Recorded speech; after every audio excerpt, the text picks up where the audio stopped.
I think you're recording already. I found correct. Oh, It now says I am. recording on my screen. Okay.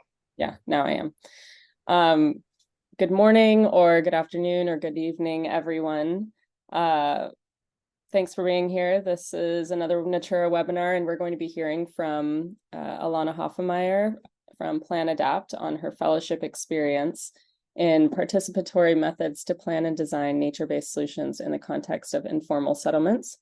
After Alannah's presentation, we're also going to hear from Vanessa Champion for a bit on the Journal of Biophilic Design, which will be super exciting. And then I'll save a couple of minutes at the end to just give a quick summary of some of the exciting things Natura has going on. So Alannah, please take it away.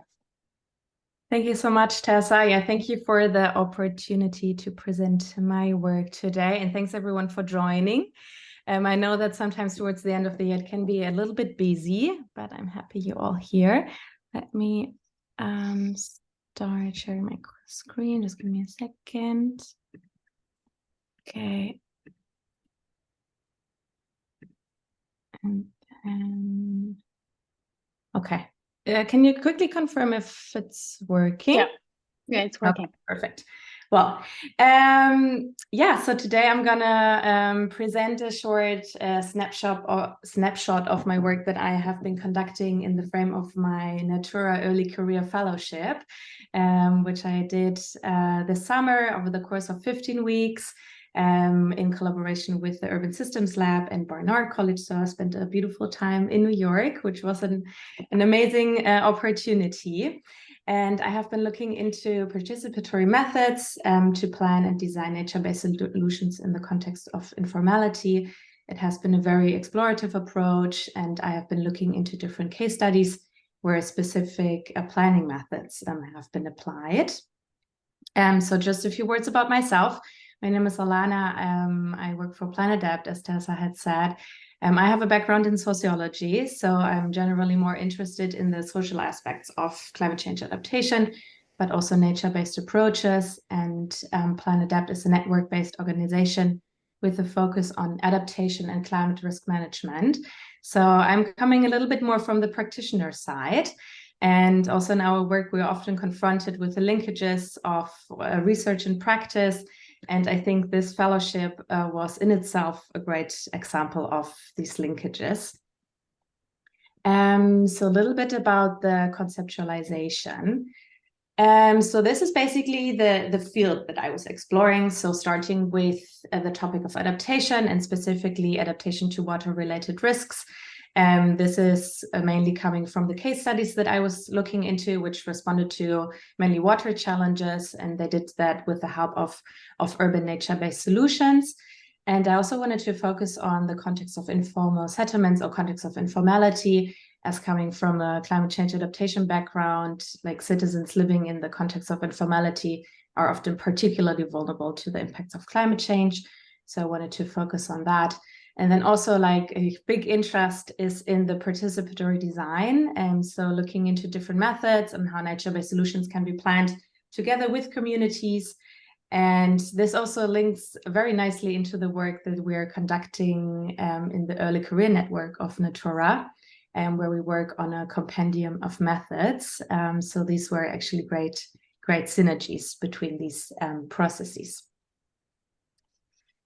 And then by diving a little bit deeper into the participatory design, I also wanted to look a little bit into maybe what is considered new, what are considered new approaches, what is innovative, and maybe also how can we overcome more, so to say, traditional planning processes and maybe standardized workshop settings, which I think often fail to recognize specific dynamics that can just evolve out of specific planning techniques and just also the basic human interaction. And what I mean with that is, for example, how can we capture underlying values or worldviews specifically related to nature? And maybe also how can we address power hierarchies or gender dynamics in planning setups?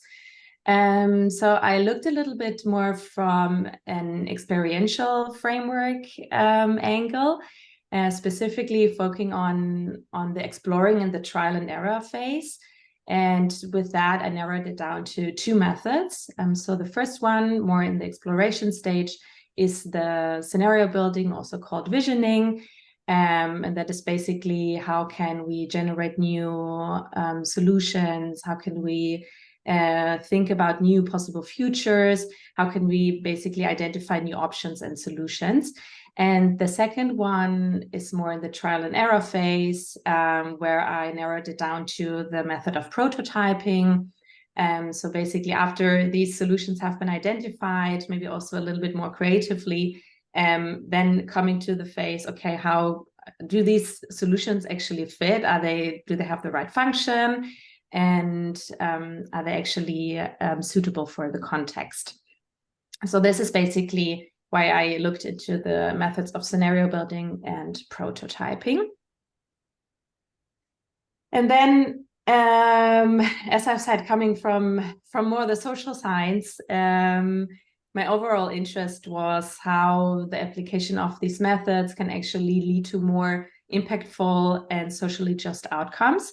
And as a starting point, I used these 7 social principles, and they have been developed by the Friends of Ecosystem-Based Adaptation Working Group on Urban EBA. And like that group in itself, I think thematically has many overlaps with the NATURA network, but they are more come from the implementation side. So there again, the linkages between more maybe research and practice, I thought was very interesting.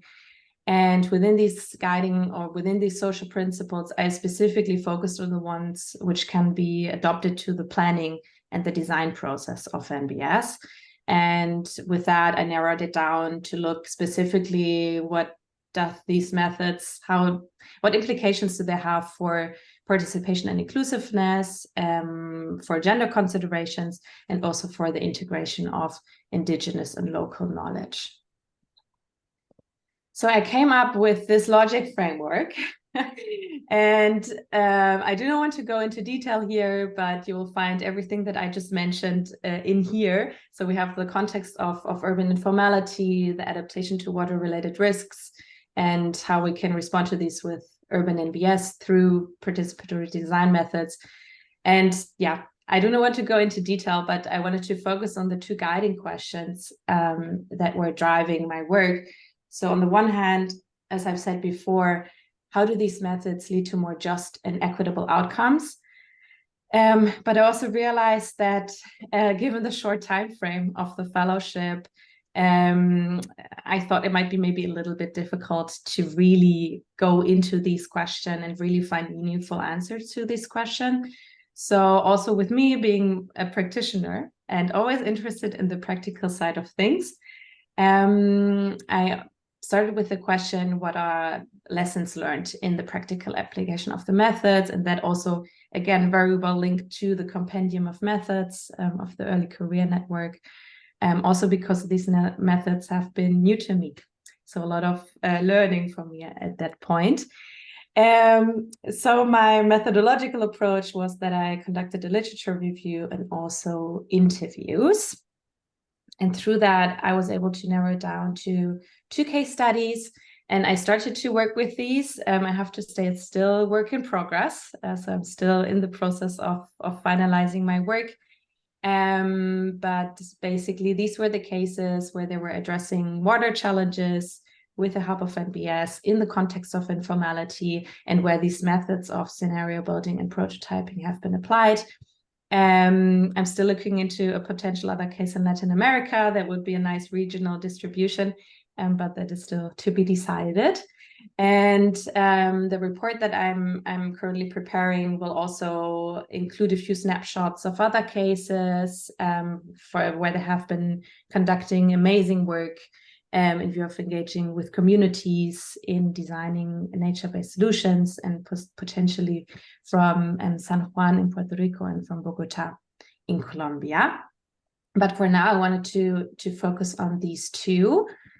The projects that I looked into is, on the one hand, the one in Nairobi, Kenya, the Realizing Urban Nature-Based Solutions, or short RUNBS, implemented by the Concrete Design Initiative in Kenya and the Center for Community Initiatives in Tanzania, supported by Swab Bio. And there they looked into co-design water management solutions And the other one is the Revitalizing Informal Settlements and Their Environments, or short RISE, led by Monash Sustainable Development Institute, and they conducted the project in Makassar, Indonesia, and Suva in Fiji.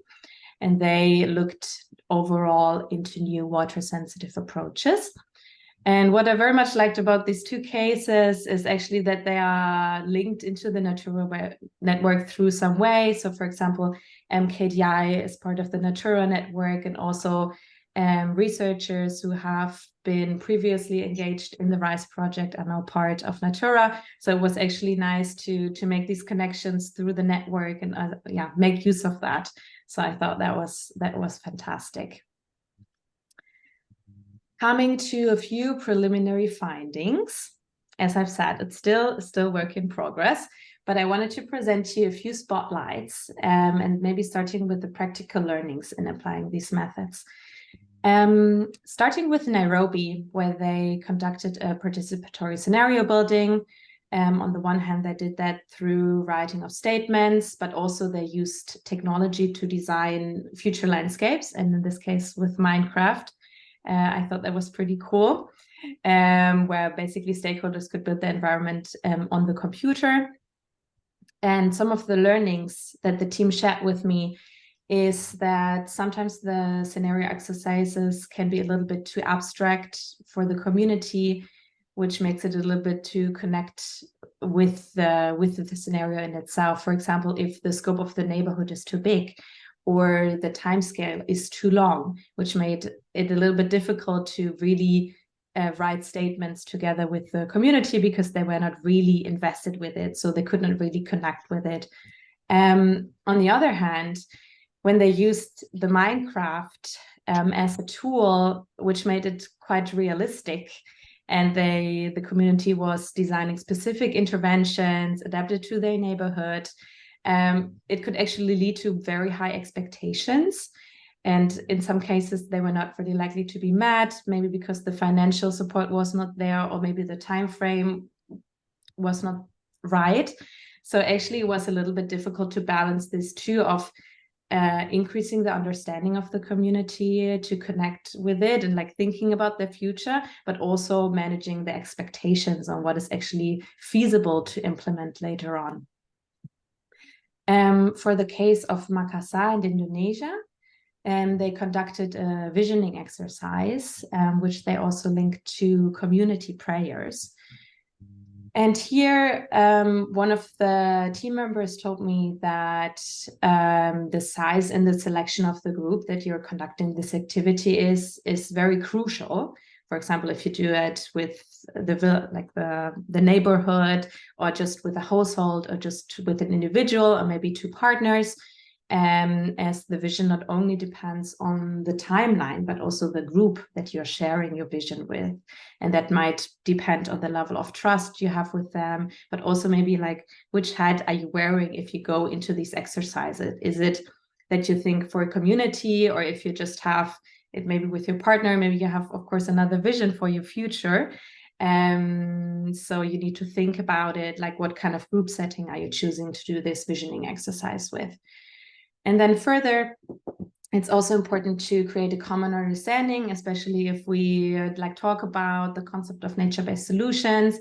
As they said, well, you cannot basically envision, if you say nature-based solutions, if people have different understanding of it and you do not really know what it can entail.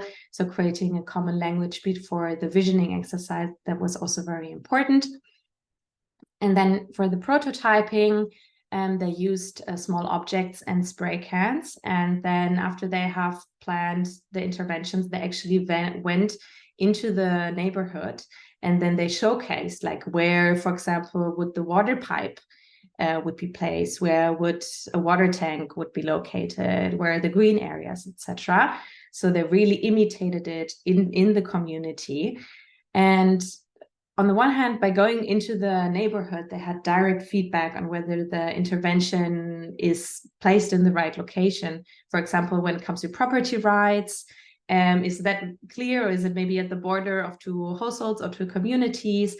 which also then, of course, later on has implications like who can access it, who manages it, who pays for it potentially, but also whether it's compatible, for example, with religious beliefs. So can the water tank be placed in front of the house? Or maybe they realize, it's not so good for the spirits. So they could get direct feedback through these prototypes that they placed in the neighborhoods.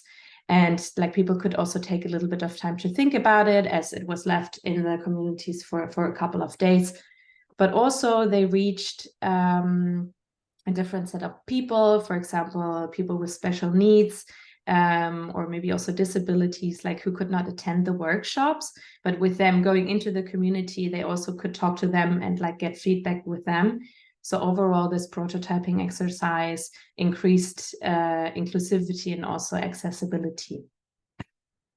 So these are very, like some of the practical learnings in applying the methods.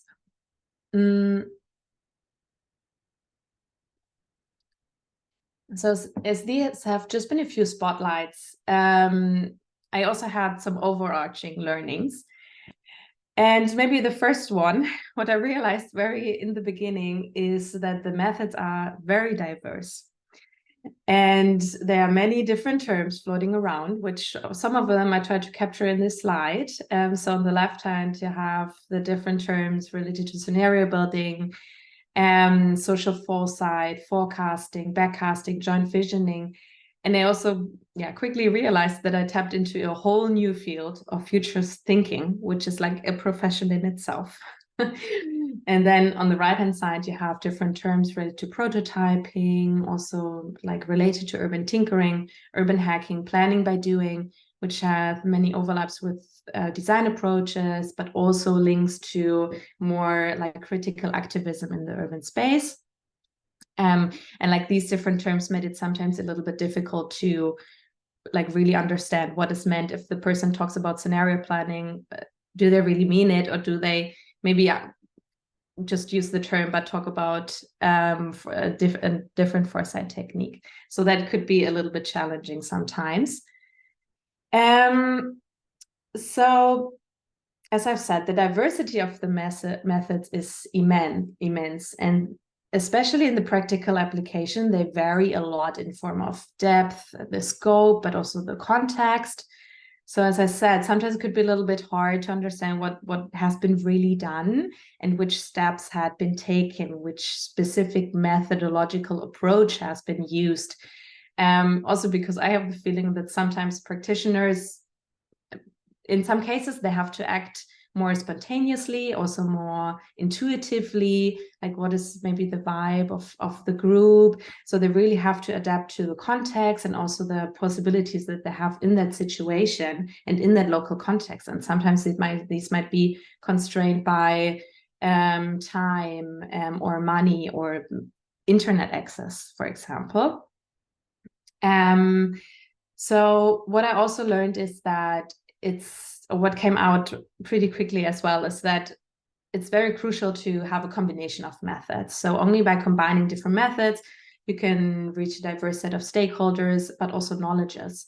So on the one hand, of course, the methods in itself have different purposes. On the one hand, it's maybe more exploring different solutions. On the other hand, it's more testing different solutions. But also by using different methods, you can like tap into different knowledge types, because I also realized that might also like activate different functions in your brain. And sometimes it might be more on the creative side, sometimes it might be more reasonable or realistic. So actually the combination of it, I think, makes it quite interesting. Further, I also saw that it's important to adopt maybe more, well, I call it your Western approaches to the local culture. And as I said before, for example, in Makassar, they linked the visioning exercise to the community prayers.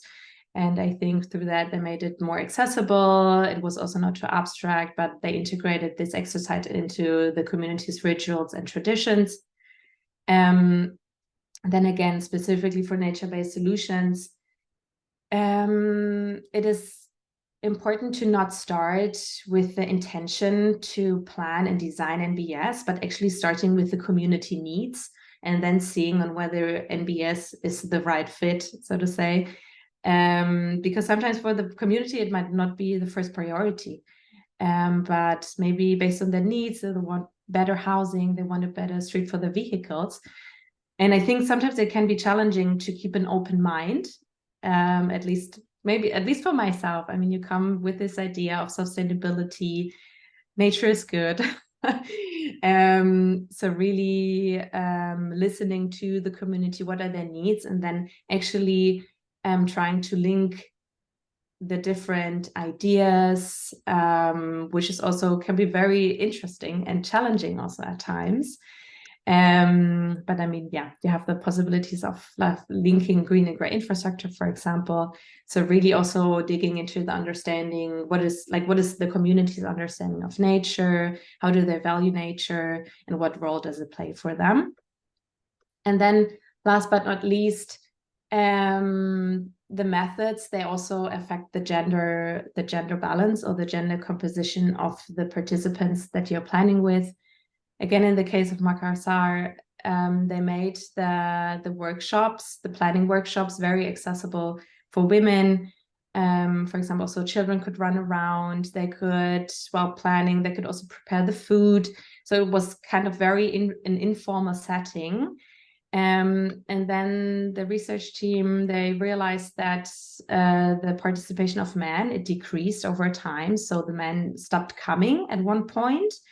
And then they realized that they just didn't take it as serious as they maybe would take other workshop planning meetings, because they were used to very formal settings, for example, with the local government representative, and like more this, someone has a presentation and other people listen to it and then they have a discussion, but not this more informal setting, people sitting on the ground, children running around, some other people are preparing food, etc. So I thought that was quite interesting, and that also feeds back to that. I think a combination of method is very important.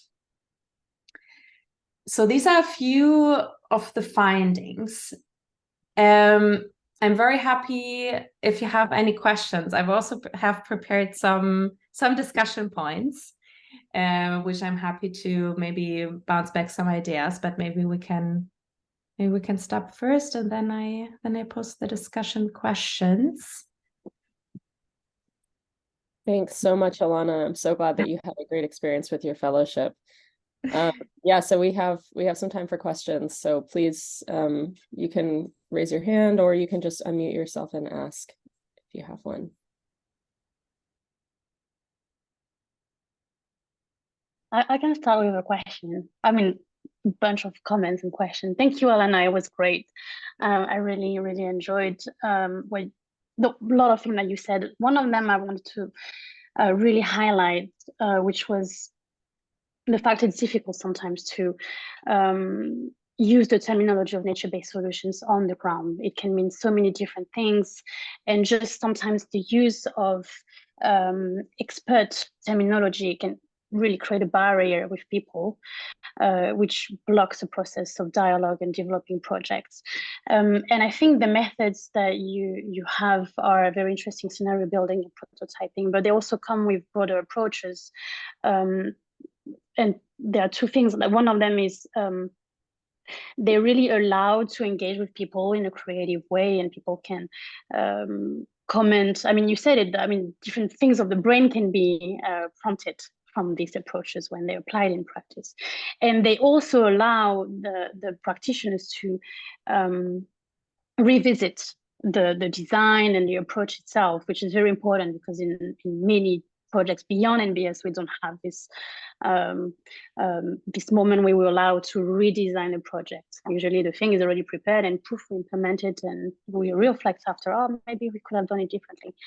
But anyway, so I have just a few questions regarding the rationale behind your project, which is about bridging research and practice. You come from a practitioner perspective. A lot of us are researchers. A lot of us do the typical interviews and focus group discussions. So maybe you can share a bit some lessons that you would like to say to researchers, but also if there is anything that you feel this project you have done will change the way Plan Adapt or other practitioners do with NBS. Mm-hmm. Thank you, Loan. Yeah, I mean, for myself, I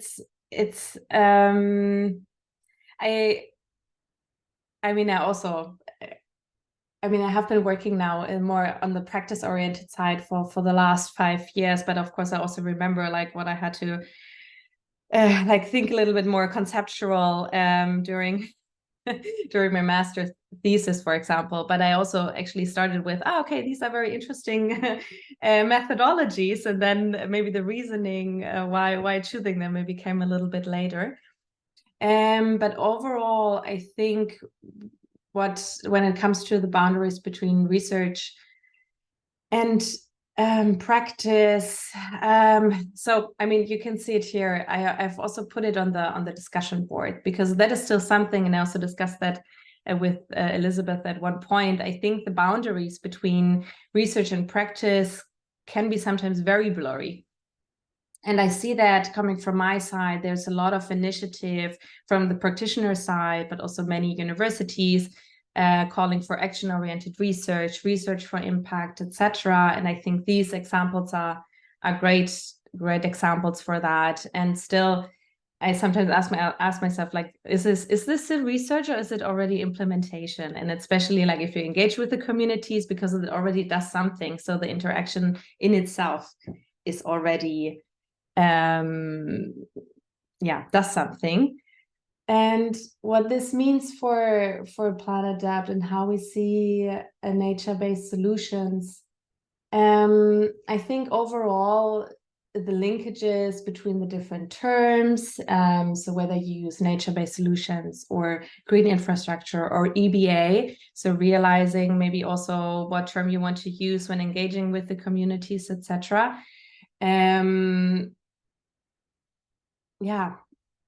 It's I don't know. I think sometimes it's still difficult to have this divide, but I see a big push that also, like from the research side, people are very much interested to not just write a scientific paper and then publish that, and then maybe, I don't know, I mean, how many people you think about how many people are going to read that, but actually already think about diverse outreach materials. How can you maybe already from the beginning discuss with the community what is the best way on how this research can be used later on? So everything that goes a little bit more in the direction of knowledge brokering, for example, and how you can overcome this divide. And so already integrating that in the beginning of your research design, I think that's important.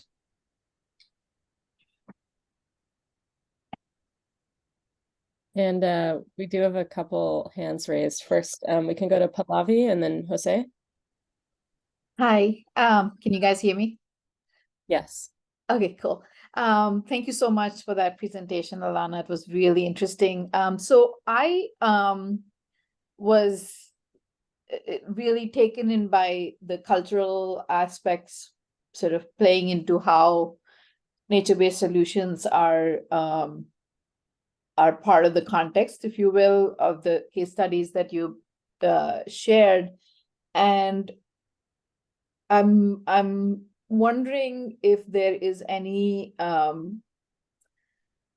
place or room for understanding the fact that water, especially, or even I'd say, natural elements are very much considered sacred in certain cultures, and if there is any way that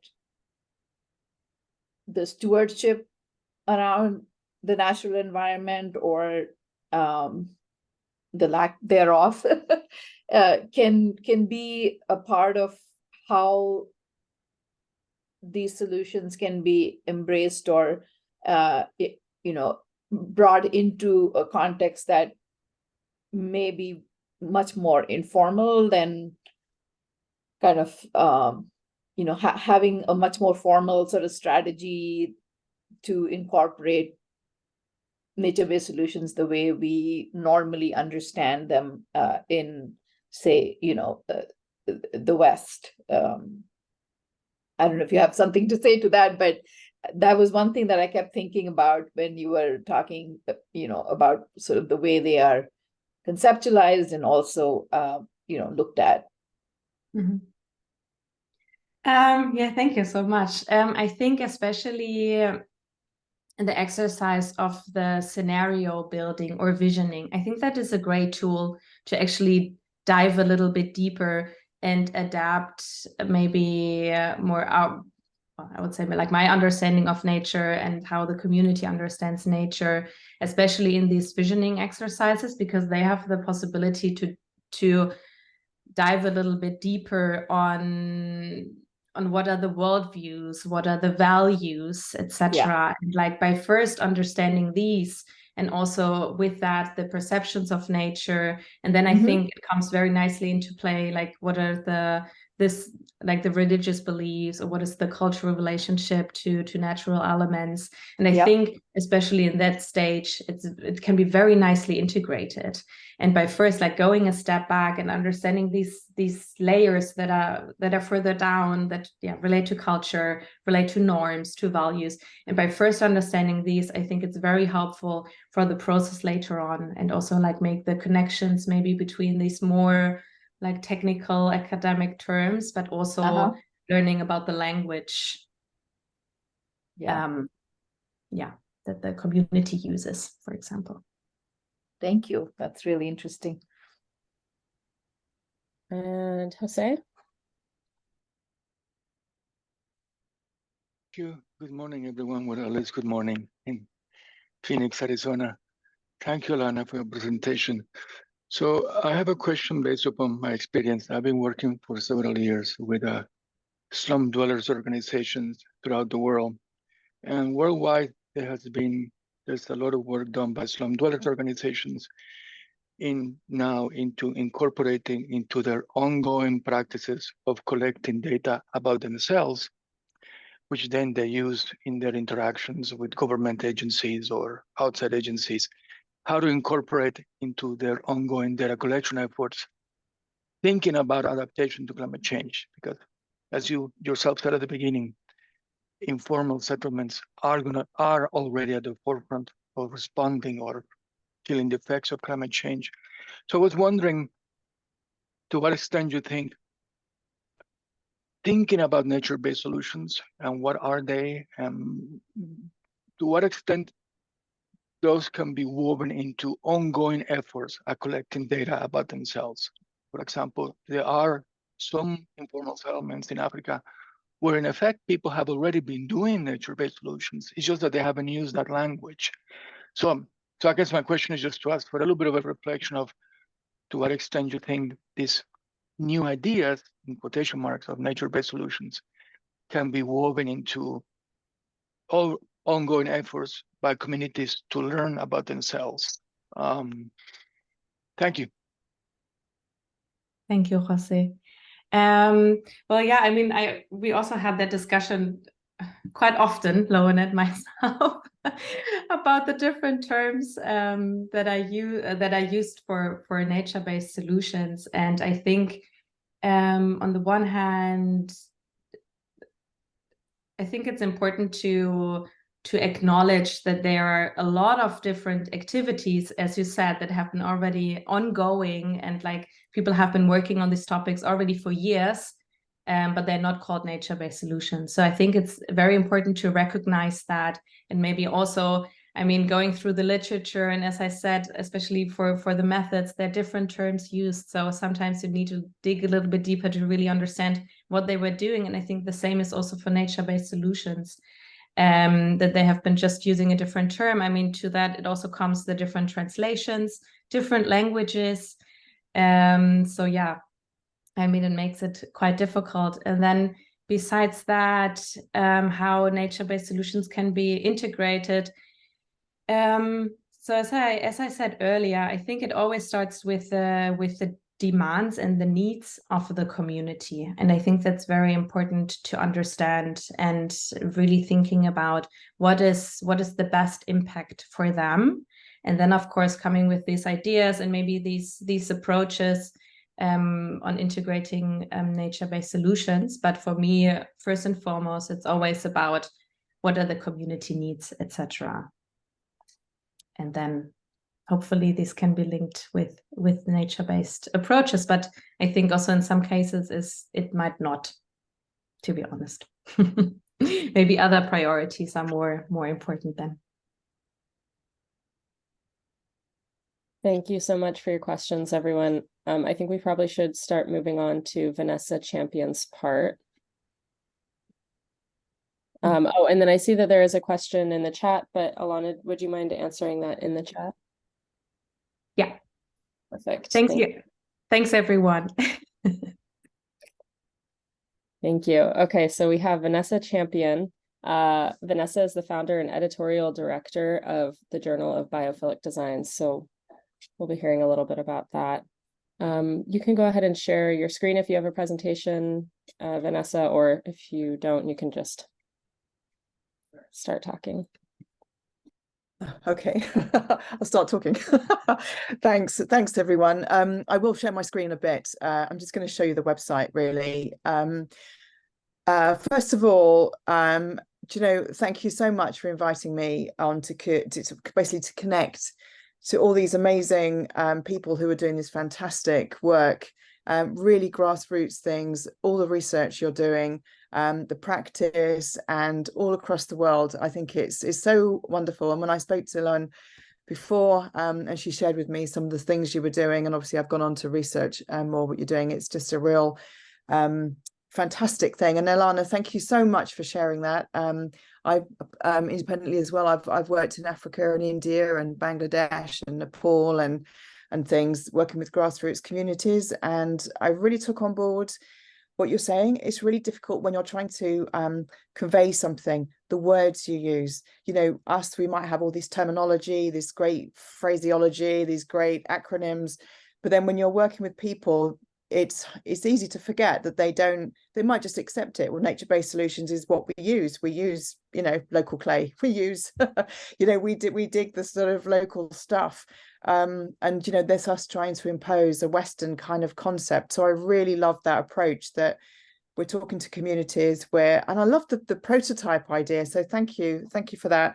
I'm saying that really because, so I'm editor of the Journal of Biophilic Design, and the main purpose of the journal is really to try and you use the word knowledge brokering. That's really what we're trying to do. There's fantastic research in nature-based solutions, biophilic design, environmental psychology, architecture, biodiversity, all these different elements. We're all singing from the same kind of hymn sheet. We're all trying to do the same thing, but sometimes, and it's what I'm finding, is that people are working in silos. So with the journal, what I've tried to do is to try and bring everybody together. Obviously, sorry, I'm just going to ask a question. Does everybody know what biophilic design is?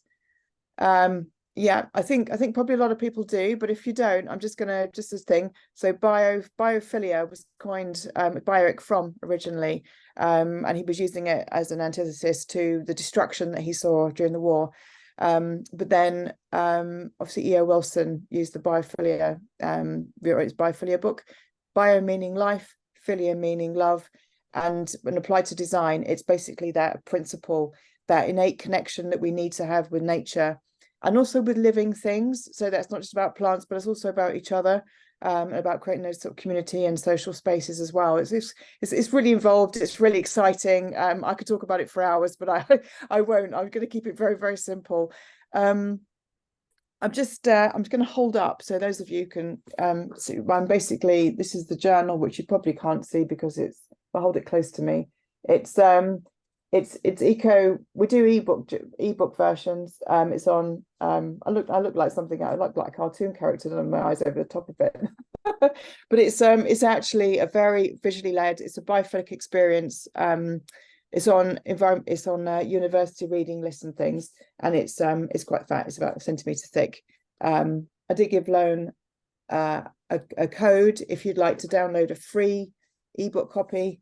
Please do. If you need it reshared, I'm happy to do that. But I'm on here really to invite you to submit your work to me and to the journal. So before I ask you a few things, I just want to explain a little bit about me and why I got into biophilic design.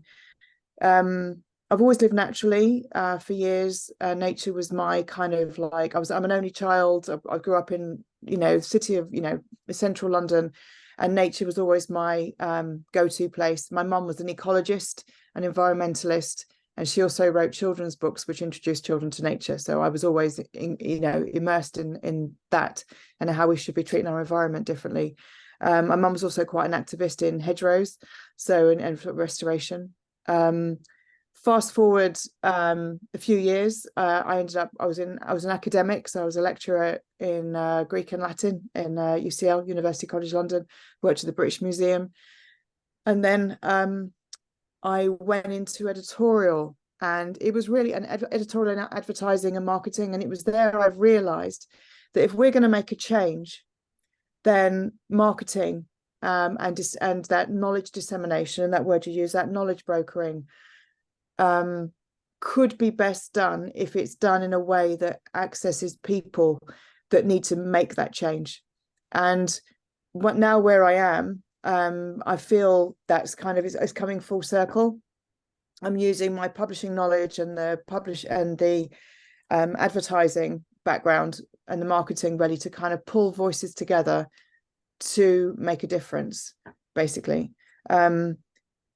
Biophilic design I witnessed firsthand when my mother was in hospital. I took a view of nature but what you can see behind me in the virtual screen there is one of my images. I'm a visual artist, and this view of nature. So my mum was in the flu epidemic. She was in a A&E, terrible environment, very noisy.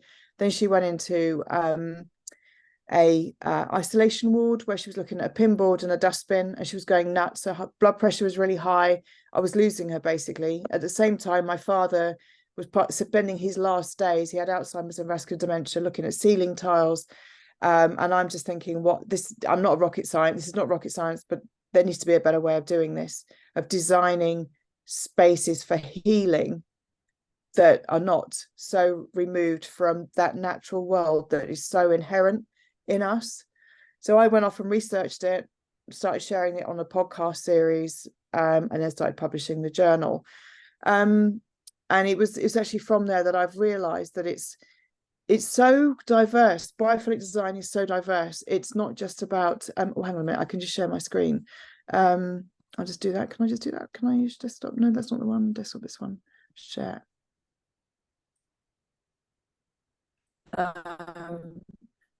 So it's probably not. Can you all see the screen? I don't know if you can we can see it. That bit as well at the bottom. Yeah. Okay, great. I probably made a bit of a pig's ear out of that, but there you go. So basically this is the journal. So it's an online platform where there's lots of research, lots of information. It's again very visually led. It's to inspire people to connect to nature. There's an image library where people can just download free images if they want to. But the journal itself is my internet connection is quite low, so it's for people so people can download it and they can buy a copy as well. But it's on the main, one of the main points is that it's on university reading lists. It's people like Foster and Partners and different architecture firms, interior designers, MPs read it as well. So it's really there. So we've got everyone has a different theme. So we've had one on workplace, we've had one on home, we've had healthcare, cities, creativity, blue mind, obviously that's sort of why we need water, and then the one that's just about to come out is on education, and then obviously there's all stuff down there. But every issue has a different theme, and I'd like to sort of invite your members at whatever stage of your research or development that you are to submit content to it. in every issue, there's a different section. So like on this, you've got the beginning, which has the focus on cities. And then in every issue, you've got a section on science behind biophilic design. So that's everything from like the research, how we can create sensory inclusive spaces for autistic people, for instance, you know, how cities can incorporate biophilic design and looking at evidence-based that, ergonomics. We have a plant section. There's one on the environment, people and planet. So if that might resonate with you with any of your research that you're doing. For instance, we've had like Google's tree canopy tour, how green is your city? You know, dozens of cities worldwide, for instance, demand a new treaty to end the fossil fuel era. And then there's the well-being section as well. So it's how nature really improves the well-being. And then in every issue, there's always a cities section, just because I think it's so important that we look at it from the top down. So yeah, the podcast series is on Spotify and Audible and iTunes. It has quite a wide dissemination. There's over 30,000 that listen to it. So again, if there's any research that you're involved in, if you've got a case study, if you're working with any partners where you think this is amazing, it'd be really great to share this, then please do reach out to me. This is really like a conduit, I suppose, a kind of, I don't know, an interface with MPs, town planners, as I say, architects, interior designers, on university graduates. I also speak at different on different university courses and things, so I advocate and share case studies. So please do reach out. But it's quite some interesting stuff on here actually. So if any of you would like to just get on, and we've had Gemma Jerome, Building with Nature. I don't know if any of you guys know her. They have a really interesting sort of standards framework on how we build with nature in cities. So it's quite an interesting one to look at. A thing on sensory reactivity, how biophilic design increases workplace value, sedum green roofs. Dr. Wei Yang, for instance, if any of you know her as well, she, which I think is really beautiful, she talks about town planners as being doctors for Mother Earth. And I'd also invite you to use the journal and the podcast as well for any, you know, for yourself as well, for any research or any case studies or any quotes, you know, or any sort of like ideas that you can then use. Alannah, you mentioned Kenya. I interviewed Edna Odhiambo about the greening the streets of Nairobi, which is really interesting, talking about how they're using, are they creating cycle paths and that kind of stuff. But they spoke to the local communities, and they have, like, you know, I don't know if you guys have been to Nairobi or been to Kenya or Uganda or whatever, but you often have these street sellers on the side of the road, and you're not going to get rid of that. You know, people are still going to want to be part of it. So they're still going to want to sell the stuff. So they're creating spaces actually in these cycle paths, so the communities can still make money and all that kind of thing. So there is one last thing that I did want to show you, really. There's the science and research, which is on the journal, and also there's a new iJournal. So I'm just going to show you this because this might be of interest to you guys if you're trying to just do like some top line research. So, you know, like obviously we use ChatGPT, we can all go to that now and do put some content in and then get it out. This is actually ring fenced within biophilic design research materials. So for instance, in the science, you can type in there, what is biophilic design, or how do we use nature-based solutions in cities, and then you can submit your query and you'll get your own PDF, which you can then share with your clients or whatever. But again, I'm also really open to ideas, suggestions. If you've got an idea that you think, do you know what, it'd be really great to have some more content on, I don't know, water or you know, those kind of things, or different solutions. And then we work with different trade bodies and things. But I'm just going to stop sharing if I can.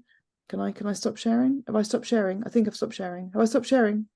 You haven't stopped sharing yet, but I haven't stopped sharing. There you go. I've stopped now sharing. You have. Excellent. Great. Yeah, so I'm sort of conscious of time. I just it was just a really, really top line just to introduce the journal and what we're doing. And I'd really like to invite anyone to participate in the journal, to submit any research they're doing, as I say, any case studies, or just get involved. All the contributors on our website as well are all happy to be contacted and to collaborate with. So like Dr. Wei Yang and different people, so guys from the NHS, National Health Service over here in the UK, all that kind of thing too. So it's basically a sort of networking collaboration platform. We are, just one final thing, so we've got the journal, we've got the podcast. We are going to have a conference next year where it's more than just people coming along to share business cards and have a great time and have a drink in the evening. It's actually about bringing policy change. So please as well, I would love to hear from people who might have an idea, who might want to get involved, or might want to try and help shape that policy as well. I'm hoping to get some MPs in the room, some various people who work on the APPGs, the all-party parliamentary groups, there as well. We've got British Institute of Interior Design, RIBA, Royal Institute of Chartered Surveyors, as well. So there's lots of people coming from all different walks of life. So it would be great to have you there, maybe to speak as well, if you've got an idea for a presentation. And yeah, we're also just, sorry, I've got so many things to say and I don't know where to start really, but we are going to have a membership area, and also we're setting up the Biophilic Design Association. So it's going to be a sort of like chartered institute ultimately, but it's where everybody's going to come together. So we're all not working in silos. It's going to be charitable, so that people can then submit. So it's kind of like an overarching view, pulling people together in the built environment, particularly over here in the UK, but it obviously is global. So again, open to ideas, and would love to collaborate with people. So yeah, great. Thank you. And I think thanks for they letting me want share. to. Yeah, Thank you, Vanessa. I mean, if you see the chat, a lot of people are very interested. Many have dropped their email. As Vanessa said, I can also share the code that will give you access to one of the issues, the one on cities. And yeah, I mean, Vanessa, I think this is great because, you know, this group is very diverse, and some of them are specifically interested in design. I mean, Melissa is here, she joined the webinar. I think she will be definitely keen on contributing in a way. But we have a question from Pallavi as well. Pallavi, if you wanna, Sure. if you wanna ask your question, yeah. Thank you, Lom. So as you said already, this has been really interesting to kind of get your insight, Vanessa, on this journal. And I would just say two things. One is obviously that I've already requested loan for the code, but second, since you mentioned the conference, I think there are definitely a few case studies that I have been involved in. And just for a little bit of a background, I work in the US context, but I'm actually originally from India, and I'm still involved with some nature-based solution projects that are being implemented there. So you kind of have this sort of cross-cultural and cross-geographic perspective on how nature-based solutions are being conceived in terms of both design planning, but also sort of how successful, I guess, these interventions are based on which context we are looking at for informal urbanity. So just one other thing that I wanted to ask you, since you may have mentioned it and I may have missed it, in terms of publishing the articles in the journal or the podcasts on certain projects or approaches, I was wondering if one of the things that you're trying to do is essentially create some sort of a, you mentioned the conference, but create some sort of a network of different organizations or institutions across the world that can be a part of this biophilic group, and kind of maybe is more of a think tank rather than just a convening or facilitating group. I don't know if you spoke to this, but I didn't hear you speak to it, so I was hoping you can elaborate a little bit more. Yeah, no, definitely. Thank you. It was really, really good question. As I said, we're going to have, there's going to be like a membership area on the website starting in January, but alongside the conference, we're building in the back end this kind of what we've been sort of giving it a working title of the Biophilic Design Association. Whether it probably ends up being an institution, I'm not sure, but with that, an open invitation for, like you say, for the professional bodies. So like Natura could be a member in its own right and represent all those bodies. The Royal Tile Planning Institute, so British Institute of Interior Designers, REBA, NHS, all those professional bodies, as well as also suppliers and all that kind of stuff, blah, blah, blah. But it's like a network. As you mentioned, the word think tank is exactly that, so that everybody can come together, and then like the sort of special interest groups maybe could then sort of like hive off, but then that would feed up into something. And as I was trying to give like a quick overview of my background, which has been so complicated, but because I've worked in sort of marketing and editorial, I've worked with the World Health Organization, different embassies, as well as lots of NGOs. I run a media company that's to do with the philanthropic sort of NGO. We provide photography and film and media support with NGOs, so around the world. So that's kind of a separate thing, but I just know that the value of printed and ebook and media is so important, and it's turning. I mean, some of the interior designers that I've had that have been using the journal, they take the journal because it's written in a way, and this is really important as well. And like people mentioned earlier, I can't remember who it was who said it, but sometimes we do all this research and it's so research textually heavy that no one reads it, and then when we read it back we go, did I really write that? What I'm trying to do is to really encourage people to actually access this stuff. So but it's written in a way that people can understand. So interior designers come to it, they say, well, I only read 10 pages normally, I've just read 80 pages back to back, and then they share it with their clients. So the case studies, the evidence is actually going to the people's hands, if you want, that you're trying to persuade. And most obviously, because I've got a publishing machine here, if anyone's got any ideas and they want to publish something, or we want to do a collaboration or a joint publication, I'm up for that as well. So it's just really just to say, I'm here, I'm here to help, and I'm here to help disseminate all this amazing stuff that you're doing. So that would be amazing. Thank you. And Vanessa, I believe David did have a question, but we're at time. So if you could share your email in the chat. I see David has shared his. Maybe you guys can connect offline. But thank you so much. This was really exciting, and it was awesome to hear from both you and Alannah. Just to give a quick little update. So we have on the Natura end, we have extended our the deadline for early career fellowship applications until the end of the week, to end of day December 15th. So please, if you know of someone in your networks, or if you are someone who'd like to apply, please go ahead and send those over to us. There's information on the website under fellowships.